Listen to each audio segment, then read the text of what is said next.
નમસ્તે દર્શક મિત્રો, આજે આપણે વાત કરવી છે બુલેટ ટ્રેન આવતા વર્ષે શરૂ થઈ રહી છે સુરત અને બિલીમોરા વચ્ચે. બહુ આનંદના સમાચાર છે, ખુશીના સમાચાર છે. ગુજરાતના લોકો માટે ખુશીના સમાચાર છે, ખાસ કરીને શ્રીમંત લોકો માટેના ખુશીના સમાચાર છે. કારણ કે એમાં ગરીબ લોકો કે મધ્યમ વર્ગના લોકો બેસી શકવાના નથી. 5 થી 10,000ની ટિકિટ હશે એની, મુંબઈ જવું હોય તો લગભગ પ્લેન જેટલી જ. તો પણ ગુજરાતના લોકો ખુશ છે, પરંતુ એ ખુશીની વચ્ચે જ્યાં સામાન્ય લોકો અવર જવર કરતા હોય છે એવા પુલોની અવદશા છે, જે ચાલીને જવા માટેના અનેક બ્રિજ અંગ્રેજો બનાવીને ગયા છે. અમદાવાદમાં પણ આવો એક બ્રિજ છે, સુભાષ બ્રિજ, જે બંધ કરી દેવાયો. એના બરાબર બાજુમાં રેલવે બ્રિજ છે. એ રેલવે બ્રિજમાં અંગ્રેજોના સમયમાં એ લોકો ચાલીને જઈ શકે એવો એની સાથેનો એક અલગ બ્રિજ બનાવવામાં આવેલો હતો. દોસ્તો, 1 મિનિટનો તમારો સમય લેવા માંગુ છું. આપણે આગળ વધીએ કાર્યક્રમમાં એના પહેલા એક અપીલ કરવા માંગુ છું કે ધ ગુજરાત રિપોર્ટ એ સ્વતંત્ર પત્રકારત્વ કરતું સમાચાર માધ્યમ છે. અમે કોઈ પણ રાજકીય પક્ષનો એજન્ડા કે કોઈ વ્યક્તિ કે સંસ્થાનો એજન્ડા લઈને ચાલતા પત્રકારો નથી, અથવા સંસ્થા પણ એ પ્રકારની નથી. અમે પ્રો પીપલ અને રાજ્યના નાગરિકોના પ્રશ્નો માટે એમને વાચા આપવા માટે કામ કરતી સંસ્થા છીએ, અને એના માટે અમારે એક આર્થિક સહયોગની જરૂર છે. જેના માટે અમે જોઈનનું બટન આપણા યુટ્યુબ પ્લેટફોર્મ માટે અમે બનાવેલું છે. આપ સૌને એક વિનંતી છે કે અમારા આ સ્વતંત્ર પત્રકારત્વને આર્થિક સહયોગ આપવા માટે એ જોઈનનું બટન દબાવો અને અમને આર્થિક મદદ આપના તરફથી શક્ય હોય એટલી પહોંચાડવાનો પ્રયાસ કરશો તો અમને આનંદ થશે. Thank you very much. હવે આપણે આગળનો કાર્યક્રમ જે છે એ જોઈએ. તો એ બ્રિજની અત્યંત ખરાબ હાલત છે કે જ્યાં આ સુભાષ બ્રિજ થયા પછી ત્યાં જબરજસ્ત ડિમાન્ડ ઊભી થઈ છે અને લોકોનો ધસારો જોવા મળી રહ્યો છે. તો આમાં સવાલ એ ઊભો છે કે આપણે ગંભીરા પુલની જે તૂટી પડવાની ઘટના બની હતી, લગભગ એવી જ અવદશા છે. મોરબીનો જે પુલ તૂટી પડ્યો હતો, લગભગ એવી જ અવદશા આ પુલ નીચે. લોકો ચાલી શકતા નથી. ચાલે તો ઊંચા નીચા જે એના પતરાઓ જે છે બધા થઈ ગયા છે ફૂટ ઉપરના. તો એ બધી જ ઘણા બધા સમસ્યાઓ છે અને એ સમસ્યાઓ ઉપર આપણે વાત કરવાના છીએ. પરંતુ આપણે આખા ગુજરાતમાં આ ગંભીરા પુલની ઘટના બની પછી આખા ગુજરાતમાં 281 પુલ જોખમી હતા એવો એક અહેવાલ પણ મૂકવામાં આવ્યો હતો. એમાં જે સૌથી વધારે જે પુલ બને છે એ મોટા શહેરોમાં 17 મહાનગરપાલિકાઓમાં લગભગ 800 જેટલા પુલ છે. બધા જ ગણી લે, રેલવે સહિત ગણીએ તો આ પુલોમાં ભારે અવદશા જોવા મળે છે. અને કેન્દ્ર સરકારની જે એક સંસ્થા છે ને અહેવાલ બહાર પાડ્યો કે ગુજરાતમાં કેટલા પુલો જોખમી છે. 18 નવેમ્બર 2019 ના રોજ સરકારે જાહેર કર્યું કે ગુજરાતમાં 75% પુલ જર્જરિત હાલતમાં હતા, જે સર્વે કરેલા હતા એમાંથી. તો આ અત્યંત ગંભીર બાબત છે, કારણ કે 2018માં દેશમાં 17 રાજ્યોના 425 પુલ આ જે અત્યંત ગંભીર છે એ તપાસવામાં આવ્યા હતા.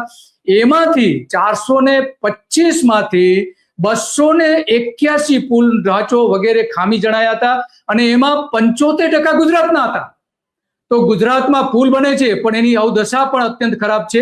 તો આ સાબરમતી બ્રિજ પાસે જે રેલવે બ્રિજ બનેલો છે એના પરથી જે વોકવે આમ છે, લોકો ચાલીને જાય છે, તો એની કેવી દશા છે આપણે મુકેશભાઈ આપણી સાથે વાત કરવાના છે. ત્યાં સુભાષ બ્રિજમાં રહે છે અને લોકોના પ્રશ્નો સતત તેઓ ઉઠાવતા રહે છે. તો એ વાત કરશે મુકેશભાઈ કે ત્યાં કેવી પરિસ્થિતિ છે. મુકેશભાઈ, તમારું સ્વાગત છે ધ ગુજરાત રિપોર્ટમાં.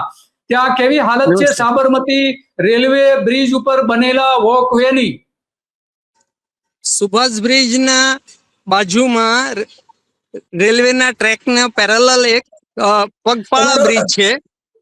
હા, એ પગપાળા બ્રિજ 1971 ની પહેલા સાયકલ લઈને ક્રોસ થઈએ તો એના પર 10 પૈસા સાયકલ ઉપર ટોલ ટેક્સ લેવાતો હતો. એ બ્રિજ આજે સુભાષ બ્રિજ બંધ થતા પબ્લિક માટે અવર જવર માટે ઉપયોગી થઈ રહ્યો છે, પરંતુ એની દશા જોઈને અકસ્માતનો ભય સેવાય છે. અકસ્માતનો ભય સેવાય છે. હા, તો એ પુલ બતાવશો કે પુલની હાલત કેવી છે, બતાવશો? હા, આ પુલ આપણે જોઈ રહ્યા છીએ. સાબરમતી નદીના ઉપર પુલ છે. આ જે પુલ દેખાય છે, પુલ બની રહ્યો છે, બુલેટ ટ્રેનનો પુલ છે. હા, બુલેટ ટ્રેનનો પ્રોજેક્ટ બિલકુલ પેરેલલ ચાલી રહ્યો છે. આ એની મશીનરી છે, એના પિલર્સ છે. લગભગ પેલો પુલ બને બતાવો. પુલની કેવી પરિસ્થિતિ છે, પુલ આખો બતાવો. યસ. જો આ પુલની વાત છે. આ પુલ આ મુકેશભાઈ આપને બતાવી રહ્યા છે કે જે એક અમદાવાદના સૌથી જાગૃત કેટલાક નાગરિકો છે પૈકીના છે, અને એ આખો પુલ બતાવે છે. અને આ જે હાલત છે, ઉપર નીચે દેખાય છે, આ ખડબચડ ઉપર નીચે, અહીંયા માણસને આમાં પગ ભરાઈ શકે છે અને અકસ્માત થઈ શકે છે. પછી આ ઉપર ભાગ આવે છે. અહીંયાથી લોકો સિવિલ જવું હોય ને તો સિવિલ જવા માટે પણ અહીંયાથી આ બ્રિજ ક્રોસ કરીને જ વાહન મેળવે છે. અન્યથા એ લોકોને 7 થી 8 કિલોમીટરનો રન વધી જાય છે. આપણે એક્ઝેક્ટ રિવરફ્રન્ટના ઉપરના પોર્શનમાં છીએ. રેલવેનો રિવરફ્રન્ટના ઉપરનો પોર્શન છે. આ બાજુમાં 3 ટ્રેક આવેલા છે રેલવેના. 3 ટ્રેક ઉપર ઇલેક્ટ્રિફિકેશન છે અને વાહનોની અવરજવર ચાલુ રહે છે. ટ્રેનોની ટૂંકમાં અવરજવર ચાલુ જ હોય છે. એક્ઝેક્ટલી સાબરમતી રિવરફ્રન્ટની ઉપરનો ભાગ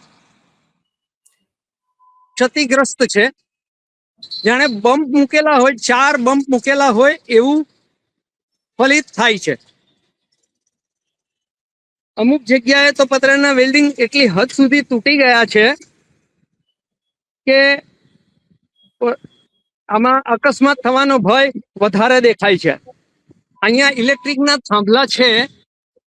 આ ઇલેક્ટ્રિકના થાંભલા છે જેની હાલત જોઈએ તો લાઇટના બલ્બ નથી, થાંભલા જ છે.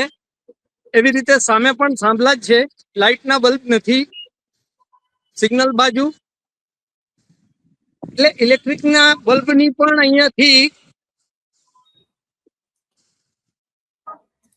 ચોરી થઈ હોય કે ગાયબ થઈ ગયા હોય એમ ફલિત થાય છે. તો મુકેશભાઈ, આ સુભાષ બ્રિજ જે બંધ કરી દીધો પછી અહીંયા લોકોનો ધસારો વધી ગયો છે. એટલે સુભાષ બ્રિજનો આના સિવાય બીજો કોઈ વિકલ્પ જ નથી. જે ગરીબ માણસો છે જેને રિક્ષાને ભાડું પરવડતું નથી ને 7-8 કિલોમીટરના પોતાનું બચત કરવા જાય તો એના માટે બીજો કોઈ વિકલ્પ છે જ નહીં. આ જો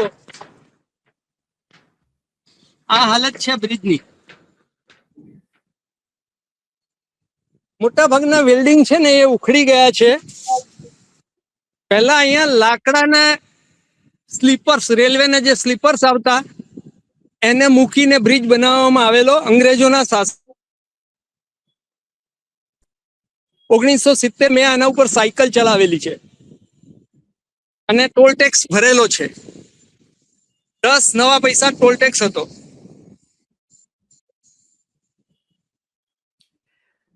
આ બુલેટનું જે કામ છે હા, એ રાત્રે ચાલુ હોય એટલે એની થોડી લાઈટ અમુક જગ્યાએ પડતી હોય છે અને એ લાઈટમાં પબ્લિક અવર જવર પણ કરે છે. પણ જો બાજુમાંથી જો ટ્રેન પસાર થાય તો અહીંયા ચાલનારને ચક્કર આવી જાય. ને જો લાઈટ હોય તો એને કંઈક રાહત રહે ને. જોકે નદીનું પાણી અત્યારે આ બુલેટના હિસાબે બ્લોક કરેલ છે. અહીંયાથી ટોટલ નદીનું પાણી બ્લોક છે અને નીચે એક નાળા બનાવેલા, 2 મોટા પાઇપ મૂકી અને આગળ પાણી જવા દેવામાં આવ્યું છે. જી હા, તો આ બહુ સરસ તમે વિઝ્યુઅલ બતાવ્યા.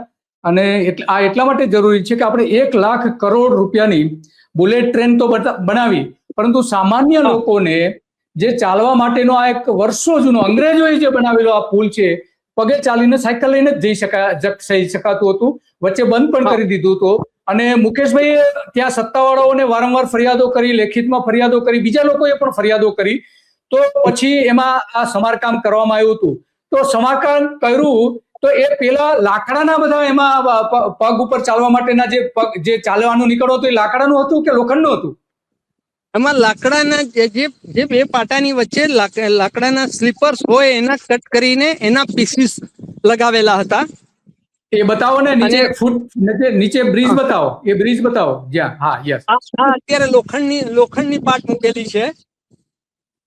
અત્યારે લોખંડની પાટ મૂકેલી છે, એની જગ્યાએ લાકડાના સ્લીપર્સ હતા અહીંયા. અને જ્યારથી સુભાષ બ્રિજ બન્યો ત્યાર પછી રેલવે એની પોતાની માલિકીની હોય એ રીતે લોકોને જવા આવવાના વચ્ચે બંધ કરેલું. પણ રજૂઆત થઈ કે ભાઈ આ અમે ટોલ ટેક્સ બી ભર્યો છે, અમે લોકો પહેલા બી જતા આવતા હતા, પછી પાછો બ્રિજ ખોલી દેવામાં આવ્યો.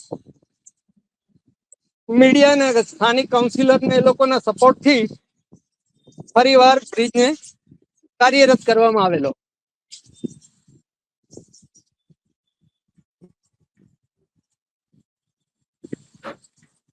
બરાબર છે. ત્યાં આજે પણ ત્યાંથી લોકો નીકળી રહ્યા છે, રાતના સમયે પણ બહુ મોટી તકલીફ પડે છે. તો મુકેશભાઈ, હવે માનો કે લોકોએ ત્યાંથી સુભાષ બ્રિજ થી સામેના કાંઠે જવું હોય, હા, તો આ એકમાત્ર બ્રિજ જ છે કે બીજો કોઈનો વિકલ્પ છે? અને વિકલ્પ છે તો કેટલો મોંઘો વિકલ્પ છે? આનો અત્યારે કોઈ વિકલ્પ છે નહીં. બાજુમાં જે અત્યારે સામે ફેન્સિંગ જેવું દેખાય છે એ સિંગલ પટ્ટી રેલવે પોતાના કામ માટે જવા માટે સામે બાજુમાં બીજો એક બ્રિજ બનાવ્યો છે જે આનાથી અડધો છે. એનો પબ્લિક કોઈ ઉપયોગ કરતી નથી કે એના પર લાઇટ કે એવું છે નહીં, એટલે કોઈ એનો ઉપયોગ નથી કરતા. તો એ લોકો રિપેરિંગ કામ માટે એના માટે કરે છે. ઇલેક્ટ્રિફિકેશન હોય, અહીંયા ટ્રેનની રફતાર બહુ હોય છે. અહીંયાથી વંદે ભારત પસાર થાય છે ઘણી બધી, ધરમનગર થી અને સાબરમતી થી જનારી બધી વંદે ભારત અહીં આ જ બ્રિજ ઉપરથી પસાર થાય છે. આ જો અત્યારે એનું કામ ચાલુ છે અને નીચેના સાધનો પડ્યા છે.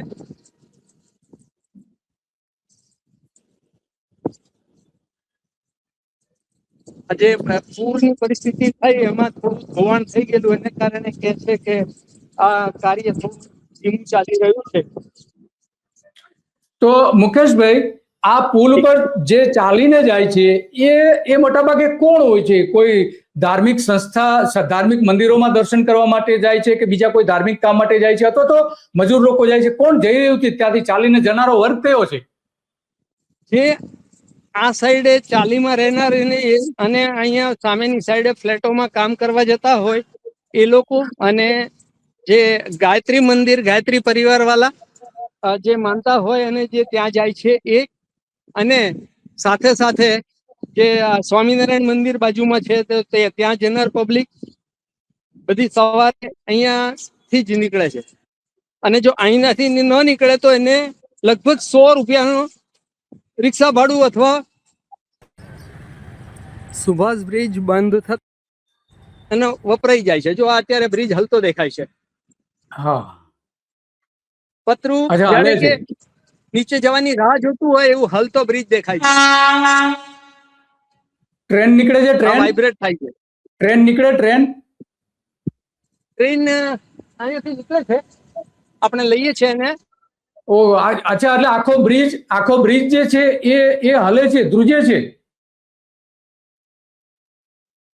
બ્રિજ ધ્રુજે છે? હેલો, જો આ હાલત છે બ્રિજ. અચ્છા. ઓ, આ તો મોટું બાકોરું છે.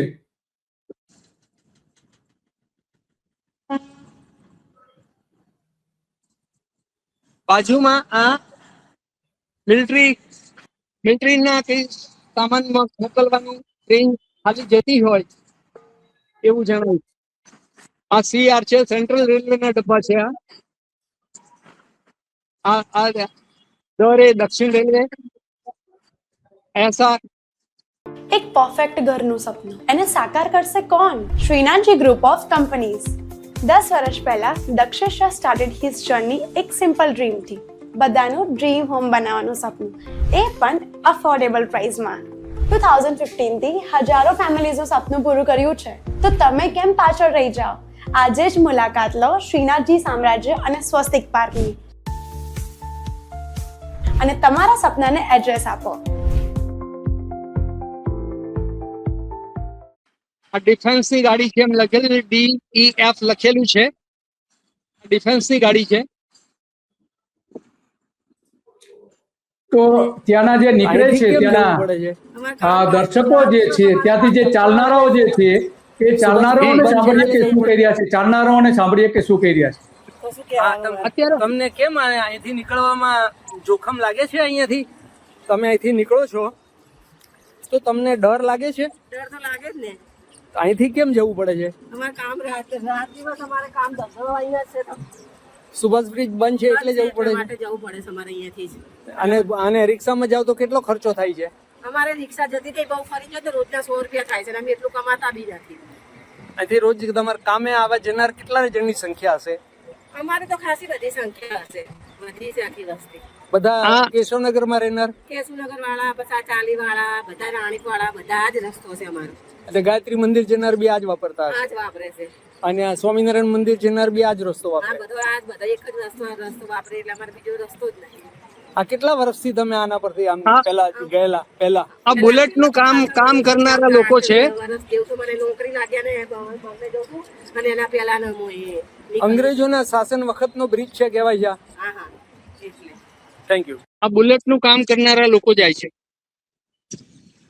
હેલો, હાજી, હા, બુલેટ નું હા. કામ કરનાર લોકો જઈ રહ્યા છે. આના ઉપરથી જ પસાર અચ્છા. થાય છે. એ લોકોનો રિસેસ અવર્સ છે એટલે સામે હા. છેડેથી આ છેડે જવા માટે બુલેટના જ વર્કરો છે. એને બરાબર. આપણે જતા જોઈ રહ્યા છીએ. હજી આવી રહ્યા છે. જે બુલેટ એમાંથી કોઈ વાત કરવા તૈયાર હોય તો વાત કરવાનો પ્રયત્ન કરજો. करिए, ट्राई करिए. अरे सब 2 मिनट. आप बुलेट ट्रेन में? तो यही पुल यूज करना पड़ता है आपको क्रॉस करने के लिए? कि कोई रास्ता है आपका? नहीं अभी तो नहीं, मेरा इंटरव्यू चल रहा है. कि उपयोग कौन सा रास्ता कर रहे हैं आप? अभी तो इधर से इधर से आना? आप कहाँ रहते हैं? मैं तो इधर ही रहता हूँ. तो कोई इधर दिक्कत आपका काम कोई इधर दिक्कत करना है. होती है? दिक्कत आपको क्या दिक्कत हो रही पूछ रहे? दिक्कत कुछ नहीं, जाते आते रहते हैं. लाइट नहीं है तो रात को रहता है काम? रात को जाने से अपनी गाड़ी होकर जाता है बहुत सारा. अच्छा, पूरा घूम के जाते हैं? तो कितना टाइम लगता है वो घूम के जाने में? मैं कभी तो गया नहीं. मैं दिन में अंदाजन आधा घंटा 10 मिनट 1-1.5 घंटा लगता होगा क्योंकि वो ब्रिज से जाना है पूरा घूम के. ये बंद हो गया, यही बात यही है. सुभाष ब्रिज बंद होने से दिक्कत बढ़ गया. हाँ, तो दिक्कत तो है. कितना स्टाफ होगा? अभी जो मान लीजिए दिन 15-20 आदमी तो जाते हैं काम करने.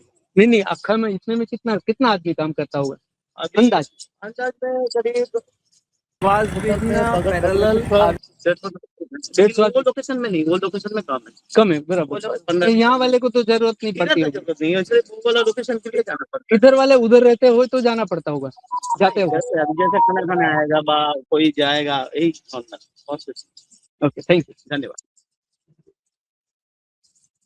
આ હતા મેટ્રોના કારીગરો જે લોકો આ જ બ્રિજનો ઉપયોગ કરે છે. યસ યસ, વાત સાચી છે. હા. મેટ્રોના હા, એમને પણ કહે છે કે તકલીફ પડે છે. તો સુભાષ બ્રિજ ઉપર થઈને નીકળતા હતા પેલા, હવે નથી નીકળાતું એટલે એમને પણ તકલીફ પડે છે. યસ યસ, એમને તકલીફ તો પડે છે. મુકેશભાઈ, આમાં શું કરવું જોઈએ અત્યારે? શું માનો છો તમે? આમાં રેલવે મંત્રી છે ને એને અહીંયા ખરેખર આના પર ધ્યાન આપીને જ્યારે તમે આને સાબરમતીને ડેવલપ કરવાનો અને ગ્રેડ વધારવાની વાત કરો અને સાબરમતીના જ બ્રિજની હાલત જો આ હોય તો કારણ એવું છે કે ભાઈ આ જે સાબરમતીનો વિકાસ છે એની અંદર આ આવી જાય છે અને આ જે બ્રિજ છે એને ફરજિયાત ઉપયોગ કરવો પડે એવી હાલત છે. એ તો એક માણસાઈની રૂએ પણ એમણે એનો ઉપયોગ લોકો સારી રીતે કરી શકે એવા પગલા લેવા જોઈએ. બરાબર છે. લોકો અત્યારે સારી રીતે એરપોર્ટ જવું ઉપયોગ હતું, મારા સનને એરપોર્ટ જવું હતું તો મારા ઘરેથી રિક્ષા બોલાવું તો એના કરતા આ બ્રિજ ક્રોસ કરીને રિવરફ્રન્ટ પછીથી સહેજ આગળ નીકળીને જો સર્કિટ હાઉસ બાજુથી રિક્ષા બોલાવીએ તો એના ભાડાની અંદર 150 રૂપિયાનો ફરક પડતો હતો. એટલે હા, 150 એકલા જવું હોય, કોઈ બોમ્બે જવું હતું એક મરણના અંદર તો 150 રૂપિયાનો ડિફરન્સ એમાં પડી જાય છે. પછી અમે કાયમ દર વખતે અહીંયા ઉત્તરાયણ સુધી સ્વામિનારાયણ મંદિર જતા અને દર શનિ રવિ અમે ગાયત્રી મંદિર જઈએ તો એ હવે જઈ શકાતું નથી આ કારણથી. કારણ કે આ પાછા આવીએ ને ત્યારે આ ભરૂચની હાલત એવી હોય છે કે ભય લાગે. તો આમાં આ એક માહિતી છે પણ જોઈએ. રોજના કેટલા જણ અહીંથી નીકળતા હશે? કેટલાય સુભાષ બ્રિજ બંધ થાય એટલે બચારા કેટલાય નીકળે છે અહીંયાથી. કામ વાળા તો બધા અહીંયાથી જ નીકળવાના. ભાડું તો 50-100 રૂપિયા ભાડું થઈ જાય. તો રાત્રે અહીંયાથી નીકળવામાં તમને ડર લાગે છે? રાતે તો ડર લાગે જ ને. તો આ પણ ત્યાં દર્શકોને પણ ડર તો લાગે છે. તો મુકેશભાઈ, ત્યાંના સંસદ સભ્ય કોણ આવે છે? એ વિસ્તારના સંસદ સભ્ય કોણ છે?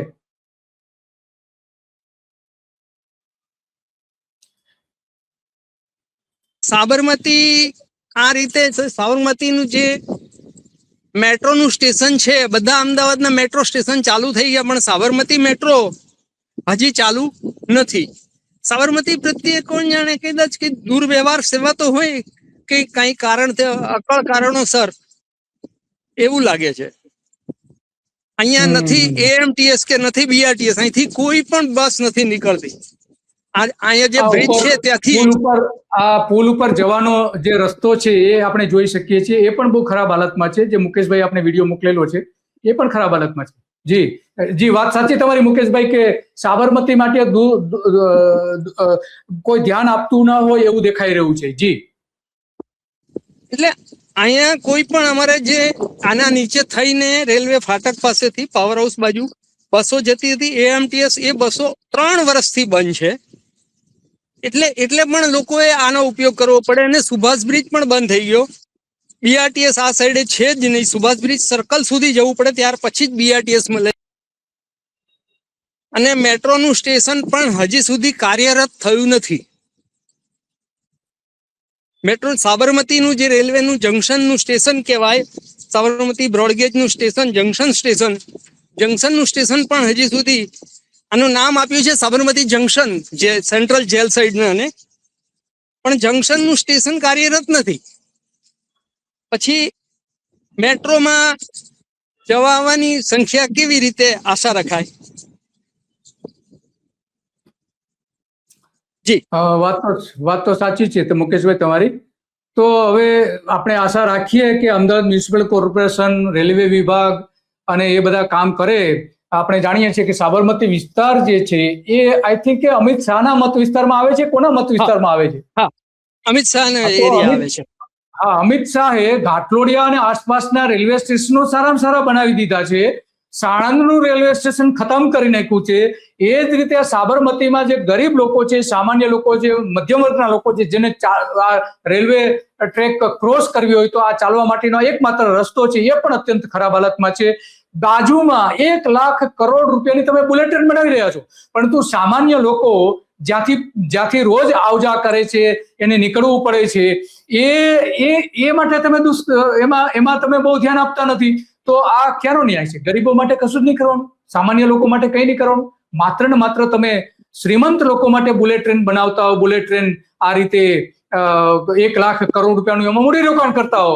તો આ પરિસ્થિતિ આજે આખી છે કે ગરીબ મધ્યમ વર્ગના લોકો માટે અત્યારે આપણા અમિત શાહ, આપણા માનનીય સંસદ સભ્ય ગાંધીનગર અમદાવાદના, એ બહુ ધ્યાન આપતા હોય એવું લાગતું નથી. કેન્દ્ર સરકારના હસ્તક આ બધું રેલવેનું કામ આવે છે. રેલવે ધારે તો એને સારામાં સારું કરી શકે એમ છે. અને આ હોવું પણ જરૂરી છે, જેથી કરીને લોકોને ક્રોસ કરીને ચાલતા જવું હોય તો આરામથી પણ જઈ શકે છે. કારણ કે સુભાષ બ્રિજનું જે કામ છે એ ઓછામાં ઓછા 6 વર્ષ સુધી ચાલવાનું છે. એના સિવાય કઈ એમાં બહુ કોઈ ઉદ્ધાર થાય એવું લાગતું નથી. કારણ કે એક બ્રિજ ઉપરથી નવો બનાવવાનો છે ને 2 આખા નવા પુલ બનાવવાના છે. તો એ લગભગ 6 વર્ષ સિવાય એનો કોઈ નિવેડો આવવાનો નથી. તો 6 વર્ષ સુધી લોકો હેરાન થશે. એટલા માટે આનું તાત્કાલિક સમારકામ કરવું જોઈએ. નરેન્દ્ર મોદી આપણા ગુજરાતના સપૂત છે. જો કે ગુજરાતના સંસદ સભ્ય નથી, પણ ગુજરાતના સપૂત છે અને એ વડાપ્રધાન છે. એ ધારે તો આ બધું જ કરી શકે છે. તો મુકેશભાઈ, શું કહો છો? કેન્દ્ર સરકારે આમાં શું કરવું જોઈએ? બજેટ આપવું જોઈએ, ન આપવું જોઈએ? હવે આપણે સુભાષ બ્રિજ અત્યારે બંધ છે ને, તો મુકેશભાઈ તમારો ફેસ બતાવજો, ફેસ. હા, આપણે સુભાષ બ્રિજ બંધ છે તો એની લાઈટો ડિસેમ્બર એન્ડમાં અને અત્યારે રાત્રે ચાલુ હોય છે, કે જેના ઉપરથી એક પણ માણસ અવર જવર કરતું નથી. પણ અહીંયા તો લાઈટના બલ્બ ગોળા બી ગાયબ છે. હવે જો જે જગ્યાએથી લોકોની અવર જવર હોય ત્યાં લાઇટ થાય એ વધારે ઈચ્છનીય કહેવાય કે બીજી જે બંધ જ છે બ્રિજ એના ઉપર લાઇટ ને ડેકોરેશન નો શું અર્થ એમ. આ કેવો વહીવટ એ જ ખ્યાલ નથી આવતું. કોર્પોરેશનના અધિકારીઓ એને કોઈ રાઉન્ડ લગાવીને એને જોતા નથી કે ભાઈ આ લાઇટો તો બ્રિજ જ બંધ હોય અને એની લાઇટનું કન્ઝમ્પશન કરો ને અહીંયા 2-4 ગોળા બી હોય તો લોકોને આવવા જવામાં રાહત રહે. રાત્રે હા, વાત સાચી છે. કમસે કમ લાઇટની વ્યવસ્થા તો તાત્કાલિક ધોરણે કરી દો. વાત સાચી છે તમારી. તો આપણે કેન્દ્ર સરકારને પણ કહીએ, અપીલ કરીએ કે આ જે લોકોનો પ્રશ્ન છે સુભાષ બ્રિજ તમે બંધ કરી દીધો. અમદાવાદ મ્યુનિસિપલ કોર્પોરેશન પણ કેન્દ્ર સરકારને લખીને આપે કે અહીંયા તાત્કાલિક ધોરણે એનું જે પતરા જે ઉખડી ગયા છે ઉપર લોખંડના એ તાત્કાલિક ધોરણે તેનું સમારકામ કરે અને જે અહીંયા ચાલવા માટેની સારી વ્યવસ્થા ઉભી કરે. કારણ કે મ્યુનિસિપલ કોર્પોરેશનની જવાબદારી બને છે લોકોને વૈકલ્પિક વ્યવસ્થા આપવી તે. તો મુકેશભાઈ, આ સિવાય કઈ કેવું છે આપનું? તમે ઘણી બધી વિગતો આપી, લોકોના હિત માટે તમે આ બધું વિડીયોગ્રાફી કરીને તમે મોકલ્યું છે એટલે તમારો ખૂબ ખૂબ આભાર Mukeshbhai. Thank you very much. તો આ હતા મુકેશભાઈ કે જેમણે આ બધી જ વાત કરી છે કે લોકોના હિતમાં શું છે એ પણ વાત કરી છે. પણ ગંભીર બાબત તો એ છે કે હમણાં જ આપણે જે શરૂમાં વાત કરી કે દેશના જે ગંભીર પુલ હતા જે તૂટી ગમે તે ઘડીએ તૂટી પડે એવા પરિસ્થિતિના હતા, એમાં જે તપાસ કરવી એમાં 425 પુલ તપાસવામાં આવ્યા હતા. એમાં 281 પુલ લગભગ નબળા હતા કે જે એનું માળખું ઢાંચો એકદમ ખરાબ થઈ ગયો હતો. 253 માંથી 7 વર્ષ પહેલા જ બનાવવામાં આવ્યા હતા. 253 પુલ એવા હતા કે જે 7 વર્ષ પહેલા આવે. એટલે કે એનો મતલબ એ થયો કે મોટા ભાગના કેન્દ્ર સરકાર નરેન્દ્ર મોદીની સરકાર બની એ મોટા ભાગના બનાવ્યા હતા. અને એમાં 75% જે કઈ ખરાબ પુલ હતા એમાં 75% તો ગુજરાતના હતા. અને એ તમામ પુલ ભારતીય જનતા પાર્ટીની સરકારોએ બનાવેલા હતા. ચાહે એ નરેન્દ્ર મોદી હોય, ચાહે આનંદીબેન હોય, ચાહે વિજય રૂપાણી હોય કે ચાહે ભૂપેન્દ્ર પટેલ હોય. તો આ 4 મુખ્ય પ્રધાનોના સમયમાં બનાવેલા પુલ 75% જે સર્વે કરવામાં આવ્યા હતા અને નબળા જે જાહેર થયા હતા એમાં આખા દેશના પુલના 75% ગુજરાતમાં નબળા પુલ હતા. કેટલો ભ્રષ્ટાચાર છે ખ્યાલ આવે આના ઉપરથી. તો તાત્કાલિક ધોરણે તમે બુલેટ ટ્રેન ભલે બનાવો છો એની સામે કોઈને વાંધો નથી, હોવી જ જોઈએ આવી સગવડતા, અને સગવડતા હોવી એ અત્યંત જરૂરી છે. પરંતુ સાથે સાથે આ લોકોને જે સગવડતા આપવી જોઈએ એ સગવડતા તમારે આપવાના પ્રયત્નો કરવા જોઈએ. કારણ કે રાજ્યમાં જે જોખમી પુલ છે એમાં 250 પુલ ગુજરાતના, ઝારખંડના 50 હતા, પંજાબના 40, દિલ્હીના 33 અને મધ્યપ્રદેશના 7 અને રાજસ્થાનના 6. 250 પુલ વિચાર કરો ગુજરાતના આટલા મોટા પ્રમાણમાં હોય એ અત્યંત ગંભીર બાબત છે, અત્યંત ગંભીર બાબત છે. કોણ આ પૈસા ખાઈ ગયું છે? નબળા પુલ કેમ બન્યા છે? કેમ ભ્રષ્ટાચાર થયો છે? એનો જવાબ કોઈ આપી શકતું નથી. અને આ રિપોર્ટ જે જાહેર કર્યો હતો નરેન્દ્ર મોદીની સરકાર વખતે જ જાહેર થયો હતો. સામાન્ય રીતે પુલનું આયુષ્ય 100 વર્ષ હોય છે, પરંતુ આ અંગ્રેજોએ જે ફૂટ બ્રિજ બનાવ્યો છે એ તો ઘણા વર્ષોથી બનાવેલો છે. અને એટલા માટે આપણે પ્રશ્ન એ ઉભો થાય છે કે 100 વર્ષમાં જે આ પુલ તૂટવાની પુલનું આયુષ્ય 100 વર્ષનું છે, પણ અંગ્રેજોએ બનાવેલા એલિસ બ્રિજ થી લઈને એનું આયુષ્ય તો કેટલા વર્ષો થયા છે? એમને 250 વર્ષથી વધારે થયા છે. ભરૂચનો ગોલ્ડન બ્રિજ જુઓ, અમદાવાદનો એલિસ બ્રિજ જુઓ અને સૌરાષ્ટ્રના આવા 3 બ્રિજ છે. તો આ જે મૂળ 281 માંથી 253 પુલ ફક્ત 5 થી 7 વર્ષ જૂના જ હતા. આવી જ હાલત માર્ગોની પણ છે. જે માર્ગો બનેલા છે એ પણ અત્યંત ખરાબ હાલત છે. 1225 રસ્તાઓને નુકસાન 2022માં, ઓગસ્ટ 2022માં 1225 રસ્તાઓને નુકસાન થયું હતું. 400 એમાં પંચાયતોના હતા, રાજ્ય સરકારના 650 હતા, રાષ્ટ્રીય ધોરીમાર્ગો હતા 175 હતા અને બાકી પંચાયત હસ્તકથી લઈને અલગ અલગ પ્રકારના હતા. તો રોજના 415 અકસ્માત થાય છે ગુજરાતમાં આ માર્ગોના કારણે. તો આવો જ અકસ્માત જો અહીં ન થાય એની શી ખાતરી? એટલે વહેલી તકે સાબરમતી રેલવે બ્રિજ જે છે એના ઉપરનો ફૂટ બ્રિજ બનાવેલો છે, જેના પર એક સમયે સાયકલ નીકળતી હતી, ને સાયકલ નીકળતી હતી ત્યારે એની પાસે ટોલ ટેક્સ લેવામાં આવતો હતો. કદાચ બની શકે કે ગુજરાતનો સૌથી પહેલો આ ટોલ ટેક્સ બ્રિજ હોય એની આવી હાલત આજે ખરાબ છે. બસ આજે આટલું, અને આવી જ બાબતો ઉપર આપણે ચર્ચા કરતા રહીશું, લોકોની સમસ્યા રજૂ કરતા રહીશું. જે સરકાર ન સાંભળતી હોય એવા પ્રશ્નો આપણે રજૂ કરતા રહીશું. મોટી કંપની બુલેટ ટ્રેન માટેનું ઇન્ફ્રાસ્ટ્રક્ચર બનાવી રહી છે, એવી કંપનીઓ જો ન ગાંઠતી હોય તો એનું પણ આપણે બતાવીશું. લોકોની સમસ્યાઓ આપણે રજૂ કરીશું. ભલે પછી એ મૂડીપતિઓ હોય કે ભલે પછી એ રાજકારણીઓ હોય, ગાદીપતિઓ હોય, પણ આપણે બતાવીએ છીએ, બતાવતા રહીશું અને લોકોની સમસ્યા રજૂ કરતા રહીશું. બસ આજે આટલું, અને આવા જ મુદ્દાઓ પર આપણે વાત કરીશું. નમસ્તે.